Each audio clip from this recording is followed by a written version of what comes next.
এখানে শুধু হাড়হিম করা ঠান্ডাই নয়, এটি অত্যন্ত দুর্গমও বটে। অয়মিয়াকনের সবচেয়ে নিকটবর্তী শহর থেকে এখানে পৌঁছতে সময় লাগে টানা 2 দিন 2 রাত। সোভিয়েত আমলে জোসেফ স্টালিন তৎকালীন রাজনৈতিক বন্দীদেরকে শ্রমিক হিসেবে ব্যবহার করে এই রাস্তা তৈরি করেন। চরম প্রতিকূল আবহাওয়ায় এই রাস্তা তৈরি করতে গিয়ে প্রায় 10 লক্ষেরও বেশি লোক মারা গেছে।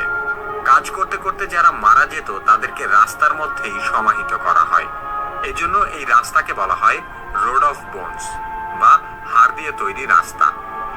বরফের পর বরফের আস্তরণ জমে এ রাস্তা কাচের মতো পিচ্ছিল হয়ে থাকে। সামান্য একটু এদিক সেদিক হলেই নিশ্চিত বিপদ। 2011 সালে বিবিসিতে প্রচারিত একটি টেলিভিশন অনুষ্ঠানে এই রাস্তাকে পৃথিবীর সবচেয়ে বিপজ্জনক রাস্তা হিসেবে উল্লেখ করা হয়।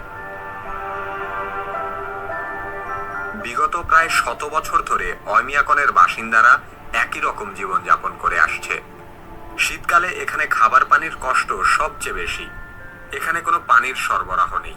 পাইপের ভেতরে পানি প্রবাহিত হবার আগেই তা জমে বরফ। ভিডিওটি ভালো লাগলে সাবস্ক্রাইব করুন এবং পাশে থাকুন।